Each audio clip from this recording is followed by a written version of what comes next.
স্বাগত দীপ্ত সংবাদে আপনাদের সাথে আছি আমি আনোয়ারুল আলম। শুরুতেই জানাবো সংবাদ শিরোনাম। তীব্র শীতে নাকাল দেশের বহু এলাকা, আগামী 2 দিন তাপমাত্রা আরও কমতে পারে। 5 তারিখ থেকে আবার রাতের তাপমাত্রা কমতে শুরু করবে। হয়তো 5 তারিখ এবং 6 তারিখে গিয়ে সেটা মৃদু বা মাঝারি ধরনের শৈত্যপ্রবাহ শুরু হওয়ার সম্ভাবনা রয়েছে। খালেদা জিয়ার কবরে বিভিন্ন শ্রেণী পেশার মানুষের শ্রদ্ধা, দেশ জুড়ে দোয়া মাহফিল। প্রার্থিতা বাছা অব্যাহত, বগুড়ায় মান্না, কক্সবাজারে আজাদের মনোনয়নপত্র বাতিল। রাজধানীতে শীতকালীন সবজি ও পেঁয়াজের দাম কমেছে, চালের বাজারে অস্বস্তি।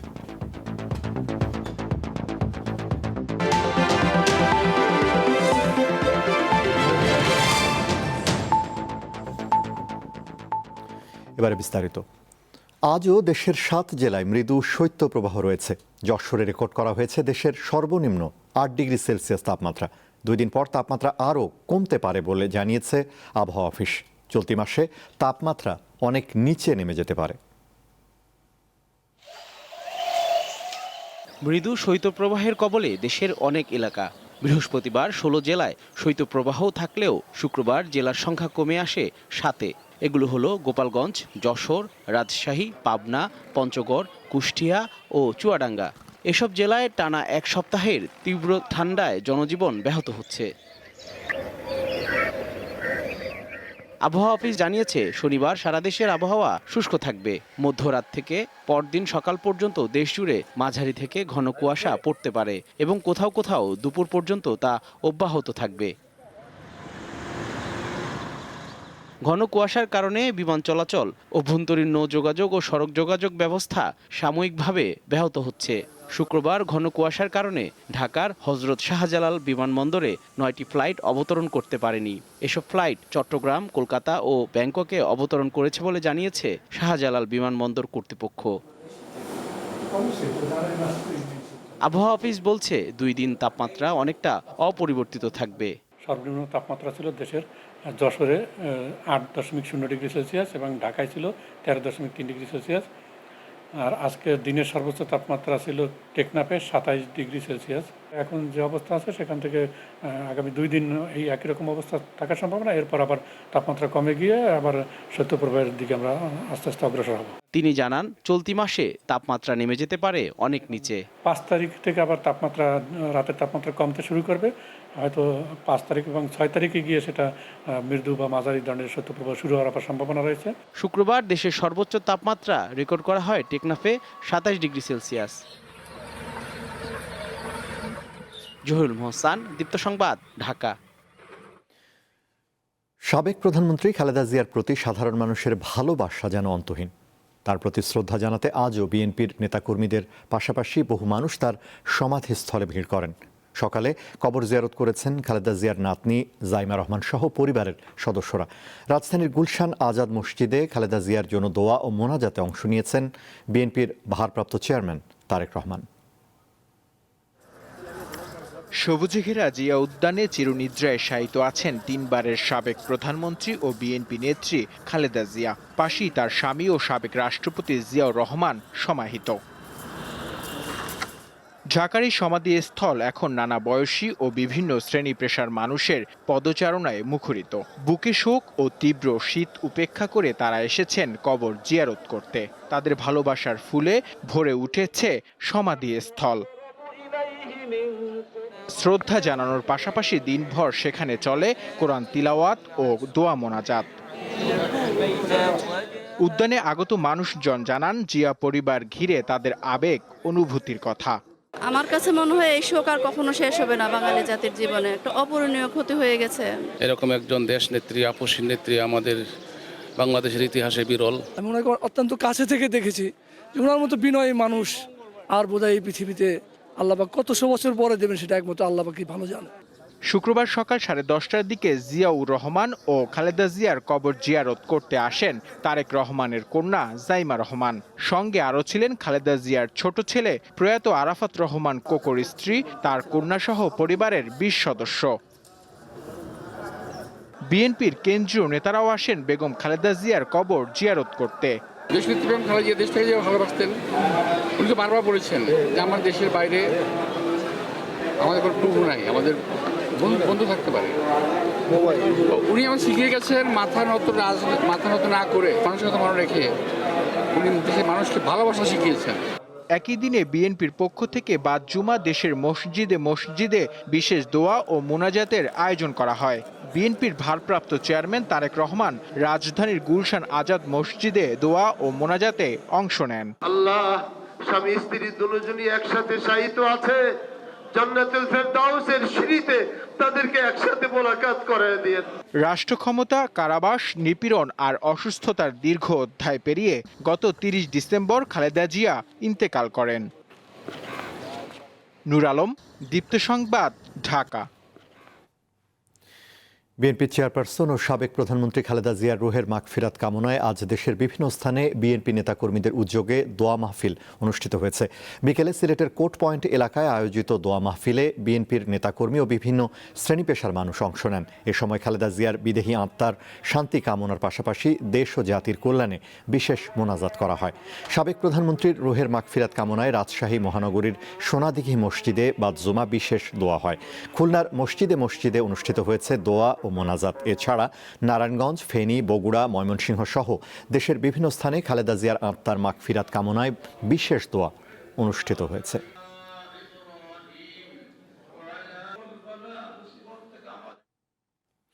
বাংলাদেশের রাজনীতিতে কিছু নাম সময়ের সীমা ছাড়িয়ে যায়। কিছু নেতৃত্ব কেবল ক্ষমতার গল্প নয়, হয়ে ওঠে সংগ্রাম, ত্যাগ আর বিশ্বাসের ইতিহাস। বেগম খালেদা জিয়া তেমনি একটি নাম, একটি অধ্যায়, একটি আপসহীন পথ চলা। এই দেশ, এই দেশের মাটি, মানুষই আমার সবকিছু। খালেদা জিয়া রাজনীতিতে আসার জন্য প্রস্তুত ছিলেন না। ১৯৮১ সালে রাষ্ট্রপতি জিয়াউর রহমান নিহত হওয়ার পর নেতৃত্ব শূন্য হয়ে পড়ে বাংলাদেশ জাতীয়তাবাদী দল। রূঢ় সেই বাস্তবতার মাঝেই দলের দায়িত্ব নিতে হয় কাঁধে। ১৯৮২ সালে বিএনপির একজন সাধারণ সদস্য হিসেবেই তার রাজনৈতিক যাত্রা শুরু। ২ বছরের মধ্যেই তিনি হন দলের চেয়ারপারসন। বাংলাদেশের রাজনীতিতে তখন নতুন এক সময়ের সূচনা হয়। তবে এই পথ চলা ছিল প্রতিকূলতায় ভরা। স্বৈরশাসক এরশাদের অধীনে ১৯৮৬ সালে নির্বাচনে অংশ না নেওয়ার সিদ্ধান্ত খালেদা জিয়ার রাজনৈতিক জীবনের সবচেয়ে গুরুত্বপূর্ণ মোড়। যেখানে আপোষের সুযোগ ছিল সেখানে তিনি বেছে নেন সংগ্রামের পথ। গ্রেফতার, গৃহবন্দিত্ব, পুলিশি হামলা দমাতে পারেনি বেগম জিয়াকে। ৭ দলীয় জোট গড়ে তিনি নামেন রাজপথে। ১৯৯০ সালে প্রবল আন্দোলনের মুখে পতন ঘটে এরশাদের। গণতন্ত্র ফিরে আসে মানুষের হাতে। বিশ্বাস ও ভালোবাসায় দেশবাসী ক্ষমতায় বসান মহিয়সী নেত্রী বেগম খালেদা জিয়াকে। ১৯৯১ সালে বাংলাদেশের ইতিহাসে প্রথমবার একজন নারী নির্বাচিত হন প্রধানমন্ত্রী হিসেবে। ক্ষমতায় এসে খালেদা জিয়া দেখান রাজনৈতিক পরিপক্কতা, দূরদৃষ্টি ও গভীর দেশপ্রেম। রাষ্ট্রপতি শাসিত ব্যবস্থা বদলে সংসদীয় গণতন্ত্রে ফিরে যাওয়ার সিদ্ধান্ত ছিল এক ঐতিহাসিক ও সাহসী পদক্ষেপ। ক্ষমতায় নয়, দেশকে শক্তিশালী করাই ছিল তার লক্ষ্য। ১/১১ সেনা সমর্থিত সরকারের সময় খালেদা জিয়াকে পাঠানো হয় কারাগারে। চাপ ছিল দেশ ছেড়ে বিদেশে চলে যাওয়ার, কিন্তু তিনি তা প্রত্যাখ্যান করেন, থেকে যান দেশের মানুষের পাশেই। পরবর্তীতে দফায় দফায় রাজনৈতিক প্রতিহিংসার মামলায় আবারও কারাবন্দী করা হয় বেগম খালেদা জিয়াকে। দীর্ঘ সময় নির্জন কারাবাস, গৃহবন্দিত্ব সবই সহ্য করেছেন মুখ বুজে। ২০১০ সালের ১৩ নভেম্বর কড়া নিরাপত্তার মধ্যে জিয়া পরিবারের সদস্যদের ব্যথিত প্রস্থান। ঢাকার সেনানিবাসের শহীদ মইনুল রোডের বাড়ি থেকে উচ্ছেদ। পরে সংবাদ সম্মেলনে এসে তিনি কেঁদে ফেলেন, যা দেশ জুড়ে ব্যাপক প্রতিক্রিয়া সৃষ্টি করে।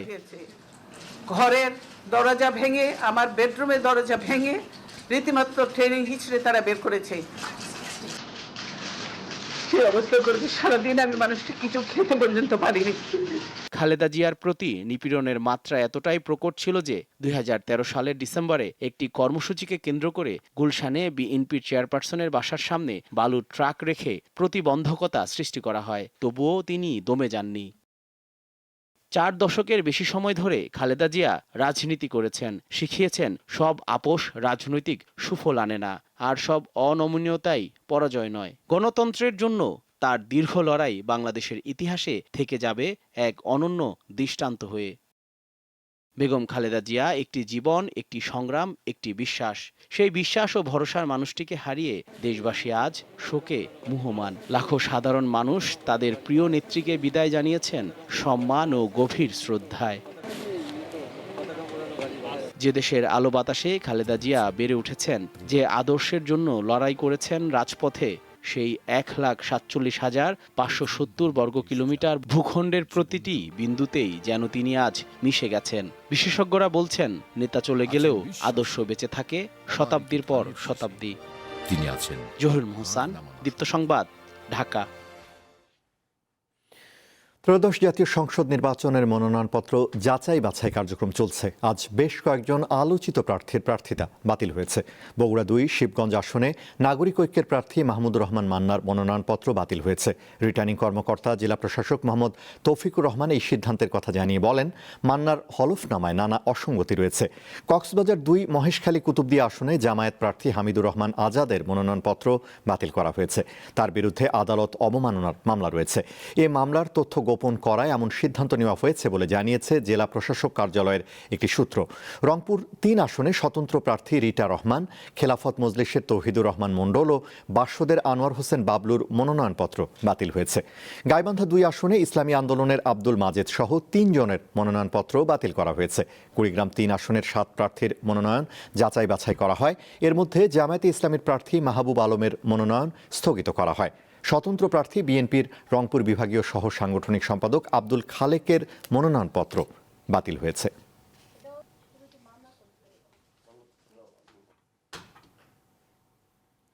বাংলাদেশের সংবিধানের অন্যতম প্রণেতা ও গণফোরামের প্রতিষ্ঠাতা ডক্টর কামাল হোসেন গুরুতর অসুস্থ। আজ তাকে রাজধানীর একটি হাসপাতালে ভর্তি করা হয়েছে। ডক্টর কামাল হোসেন ফুসফুসের সমস্যায় ভুগছেন। বিশিষ্ট এই আইনজীবী গত বুধবার মানিক মিয়া এভিনিউতে বিএনপির চেয়ারপারসন খালেদা জিয়ার জানাজায় অংশ নেন। ৮৮ বছর বয়সী ডক্টর কামাল হোসেন ১৯৭২ সালে বাংলাদেশের সংবিধান প্রণয়ন কমিটির প্রধান ছিলেন।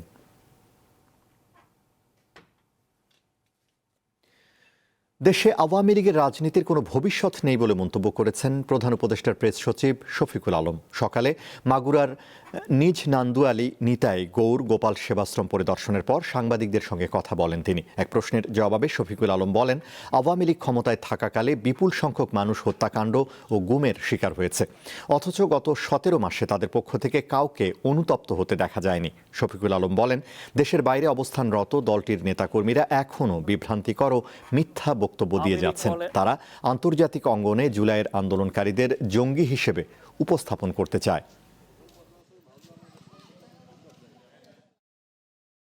17 মাস হয়ে গেল। হ্যাঁ, এই 17 মাসের মধ্যে তারা কোনোবার কেউ বলেছে অনুতপ্ত হয়েছে? আপনি দেখেছেন এত বিপুল মানুষকে তারা খুন করলো, গুম করলো, তাদের কাউকে দেখেছেন মানে একটু অনুতপ্ত হয়ে বলতে যে না ভাই আমাদের এই কাজটা ভালো হয় নাই, আমাদের পিসফুল থাকা উচিত ছিল? সেটা তো ওরা বলে নাই। তারা এবং ওরা তো বলেই নাই, বরঞ্চ আপনি দেখেন তারা তাদের যে সমস্ত নেতাকর্মী বাইরে চলে গেছে, তারা এমন হেন কোনো মিথ্যা নাই বলতেছে না। নতুন বছরের শুরুতে রাজধানীর বাজারে শীতকালীন সবজির পাশাপাশি পেঁয়াজের দাম কমেছে। তবে চালের দাম নিয়ে অভিযোগ করেন ক্রেতারা। মাছের দামও বেশ চড়া। পৌষের হিমশীতল পরিবেশ যেন ছুঁয়ে গেছে রাজধানীর কাঁচা বাজারেও। থরে থরে সাজানো শীতকালীন সবজি আর দাম কমে আসায় ক্রেতা স্বস্তি। সব মিলিয়ে কারণ বাজারে শুক্রবার ছুটির দিনে কেনা বেচাও জমজমাট। বাজারে এখন বেশিরভাগ সবজির দাম 30 থেকে 50 টাকার মধ্যে। বিক্রেতারা বলছেন এই ধারা অব্যাহত থাকতে পারে আরও বেশ কিছুদিন। এটা গত সপ্তাহের তুলনায় ফুলকপি, পাতাকপি এখন 20 টাকা 30 টাকা পিস পাওয়া যাচ্ছে। পাতাকপি 20 টাকা, ফুলকপি 30 টাকা, বেগুন 40-50 টাকা। সরবরাহ বাড়ার কারণে বিগত মাসের চেয়ে একটু কম। আগে পিছিয়ে কিনানো হয় তাহলে হয়তো বা একটু কম হয় আর কি দাম। সিম কম আছে 40 টাকা কেজি, আলু কম আছে 25 টাকা 20 টাকা কেজি, পেঁপে 40 টাকা কেজি। ক্ষীরা শসাটার দাম একটু বেশি, সব সবজির দামে কম। ক্ষীরা 100 টাকা কেজি আর সব সবজির দাম কম। আশা করি আর দাম কমবে। ডিসেম্বরের শুরুতে পেঁয়াজের দাম প্রতি কেজি 130 থেকে 160 টাকায় বিক্রি হলেও ধীরে ধীরে তা কমতে শুরু করেছে। আদা রসুনের দামও রয়েছে আগের মতোই। বর্তমান পেঁয়াজের বাজার মধ্যে একটু কমতে 60 টাকা দাইছে। যত নতুন পেঁয়াজের আমদানি বেশি হবে তত দাম কমে দেবো। আদা রসুন দাম মানে গত সপ্তাহ যেরকম এই সপ্তাহ সেম আছে আর কি। তবে চাল, চিনি ও ভোজ্য তেল সহ কিছু নিত্য পণ্যে রয়েছে অস্থিরতা।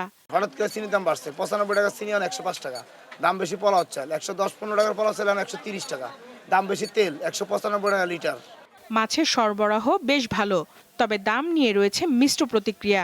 চিংড়ি মাছ যেটা যেটা দিল সব চিংড়ি মাছ দাম 20-30-50 টাকা বেশি 1 কেজি। রুই মাছ মানে 30-40 টাকা বেশি। তেলাপিয়া 180, রুই মাছ 350, 330। গত মাসের থেকে এই মাসে আর কি আমার কাছে মনে হয় যে মাছের বাজারের দামটা একটু বেশি।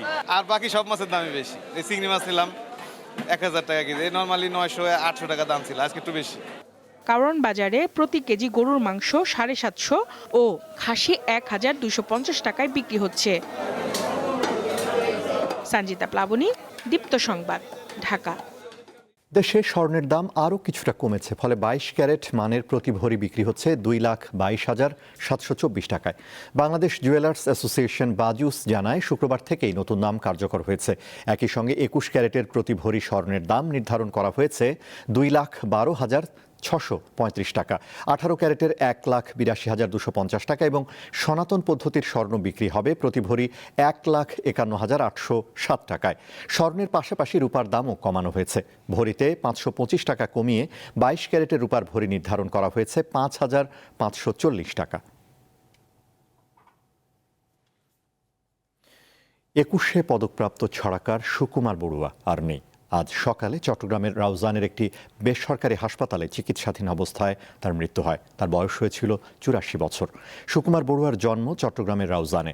দারিদ্র্যের কারণে প্রাতিষ্ঠানিক শিক্ষা 3য় শ্রেণীতে সমাপ্ত হলেও ছন্দের প্রতি তার ভালোবাসা তাকে বাংলা ছড়ার সম্রাট হিসেবে খ্যাতি এনে দেয়। তার প্রকাশিত 18টি গ্রন্থের মধ্যে লেজ আবিষ্কার, ছোটদের হাট, কোয়াল খাইয়ে, ঠিক আছে ঠিক আছে, জীবনের ভেতরে বাইরে উল্লেখযোগ্য। বাংলা একাডেমি সাহিত্য পুরস্কার, বাংলাদেশ শিশু একাডেমি সাহিত্য পুরস্কার, আলাওল সাহিত্য পুরস্কার সহ বহু সম্মাননা পেয়েছেন তিনি। 2017 সালে 21শে পদকপ্রাপ্তির মাধ্যমে রাষ্ট্রীয় স্বীকৃতি পায় সুকুমার বড়ুয়ার সাহিত্য কীর্তি। শীতকাল এলেই দিনাজপুরে বাড়ে সবজির সমাহার। এর মধ্যে অন্যতম শিম। জেলার বিভিন্ন উপজেলায় এবছর বাণিজ্যিকভাবে শিমের আবাদ বেড়েছে। শুরুতে ভালো দাম পেয়েছেন কৃষকরা, তবে এখন দাম কম। বাঁশের মাচায় ছড়িয়ে আছে সবুজ গাছ, পাতার ফাঁকে বেগুনি ফুল আর কোথাও কোথাও ঝুলছে শিম।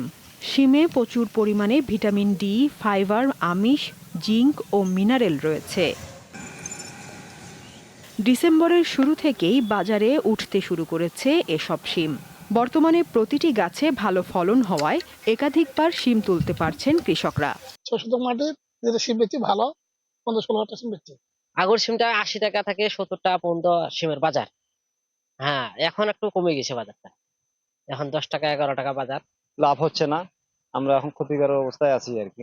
আর আজকে কলাইছি কেবল 2টা কলান হইলো আর কি। এটা সিম মনে করেন যে আর 5-6 কলান হবে। প্রথম দিকে শিম প্রতি কেজি 120 থেকে 150 টাকা বিক্রি হয়েছে, কিন্তু এখন দাম নেমে এসেছে 30 থেকে 40 টাকায়। সিম হলো 35 টাকা পাইকারি, 40 টাকা হলো বিক্রি। সিমের আমদানি বেশি, এই জন্য সিমের দাম কম, আর সিম খাচ্ছেও কম, যার কারণে চাহিদা কম, এই জন্য সন্ধ্যা হলে আরো দাম কমে যাচ্ছে। শীতকালীন সবজি সরবরাহ বেশি থাকায় দাম কিছুটা কম, তবে কৃষকরা লোকসানে নেই। অক্টোবরের শুরুতে রোপণ করা হলে ফলন ও দাম বেশি হয় বলে জানান উপজেলা কৃষি কর্মকর্তা।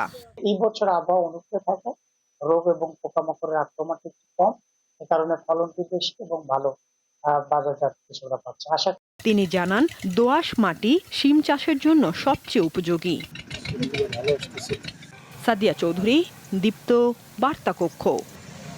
দীপ্ত টিভিতে শুরু হচ্ছে নতুন মেগা ধারাবাহিক পরম্পরা। এক ঝাঁক তারকা শিল্পী ও দীপ্ত স্টার হান্টের প্রতিযোগীদের অংশগ্রহণে 3 জানুয়ারি থেকে নাটকটির প্রচার শুরু হচ্ছে। এতে তুলে ধরা হয়েছে বর্তমান সময়ের বাস্তবতা।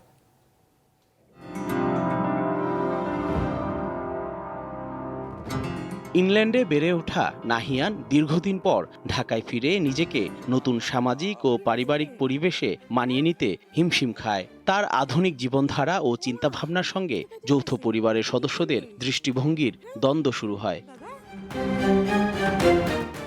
পরিবারের ৩ প্রজন্মের ভালোবাসা, মতের অমিল, মানিয়ে নেওয়ার চেষ্টা, টানাপোড়েন এবং সম্পর্কের গভীরতা ধীরে ধীরে গল্পকে নিয়ে যায় নানা আবেগী মোড়ে।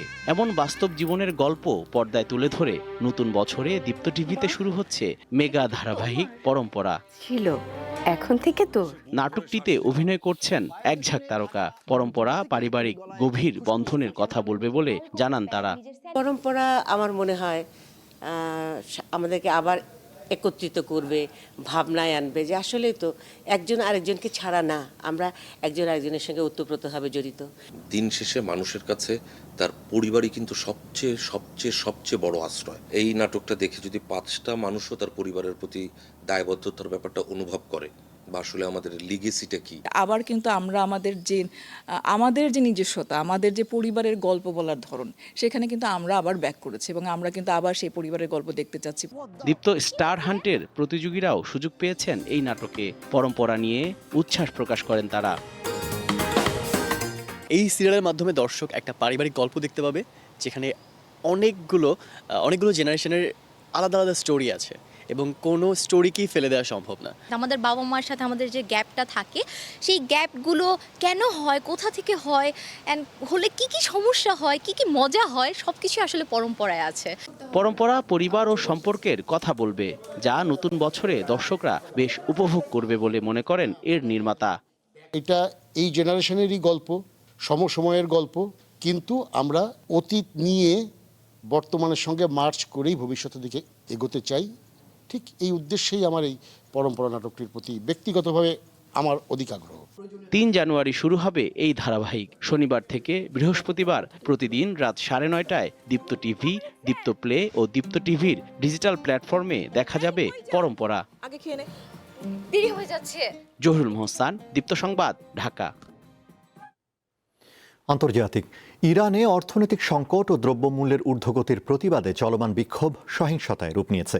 বৃহস্পতিবার দেশটির নিরাপত্তা বাহিনীর সঙ্গে বিক্ষোভকারীদের সংঘর্ষে অন্তত 6 বিক্ষোভকারী নিহত হয়েছে। ইরানের রাষ্ট্রীয় সংবাদ মাধ্যম জানায়, গত 3 বছরের মধ্যে দেশটির সবচেয়ে বড় বিক্ষোভে লোরেস্তান প্রদেশের পুলিশ সদর দপ্তরে হামলার সময় অন্তত 6 বিক্ষোভকারী নিহত হয়েছে। এ সময় আহত হয় 17 জন। মানবাধিকার সংস্থাগুলোর দাবি, নিরাপত্তা বাহিনীর গুলিতে ওই 6 জনের প্রাণ গেছে। দেশের অন্যান্য স্থানেও ব্যাপক সহিংসতা হচ্ছে। এদিকে যুক্তরাষ্ট্রের প্রেসিডেন্ট ডোনাল্ড ট্রাম্প হুঁশিয়ারি দিয়ে বলেছেন, ইরান সরকার বিক্ষোভকারীদের হত্যা করলে যুক্তরাষ্ট্র তাদের উদ্ধারে এগিয়ে যাবে।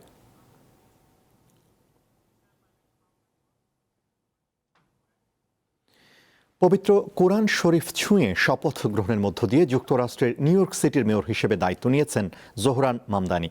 এই নগরীর ইতিহাসে প্রথমবারের মতো কোনো মেয়র কোরআনে হাত রেখে শপথ নিলেন।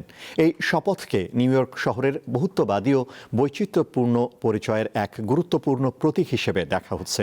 স্থানীয় সময় বুধবার মধ্যরাতের পর নতুন বছরের প্রথম প্রহরে নিউ ইয়র্কের ওল্ড সিটি হলের নিচের একটি পরিত্যক্ত সাবওয়ে স্টেশনে তার শপথ গ্রহণ অনুষ্ঠান হয়। তাকে শপথ পাঠ করান ভারমন্টের স্বতন্ত্র সিনেটর বার্নি স্যান্ডার্স।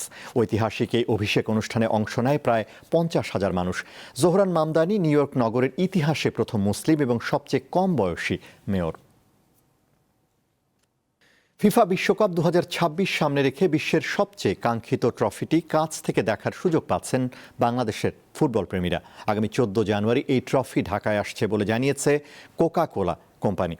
এই ট্যুরের মাধ্যমে বাংলাদেশি দর্শকরা ফুটবলের সর্বোচ্চ সম্মান মূল ফিফা বিশ্বকাপ ট্রফি সরাসরি দেখার সুযোগ পাবেন। ফিফা বিশ্বকাপ 2026 হতে যাচ্ছে ইতিহাসের সবচেয়ে বড় আসর। কানাডা, মেক্সিকো ও যুক্তরাষ্ট্র, এই 3টি দেশ যৌথভাবে টুর্নামেন্টটি আয়োজন করবে। এবারের বিশ্বকাপে অংশ নিচ্ছে 48টি দল, ফলে ম্যাচের সংখ্যাও বেড়েছে। বিশ্বব্যাপী সফরের অংশ হিসেবে ফিফা বিশ্বকাপ trophy tour by Coca Cola 30টি ফিফা সদস্য দেশে সফর করবে। মোট 150 দিনের ট্যুরে 75টি স্থানে থামবে ট্রফিটি।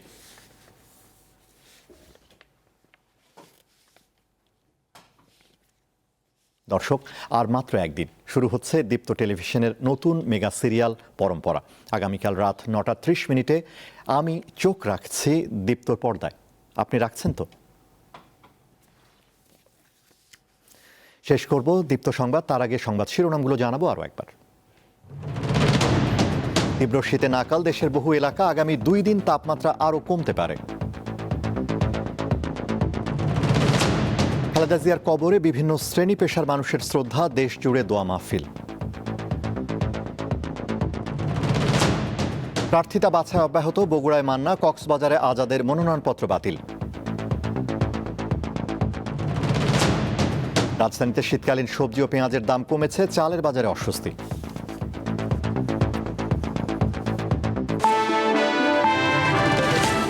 এই ছিল এখনকার মতো। এছাড়া আরও তথ্য বিনোদনের খবর পেতে যুক্ত থাকুন দীপ্তর ডিজিটাল প্ল্যাটফর্মগুলোতে। ধন্যবাদ।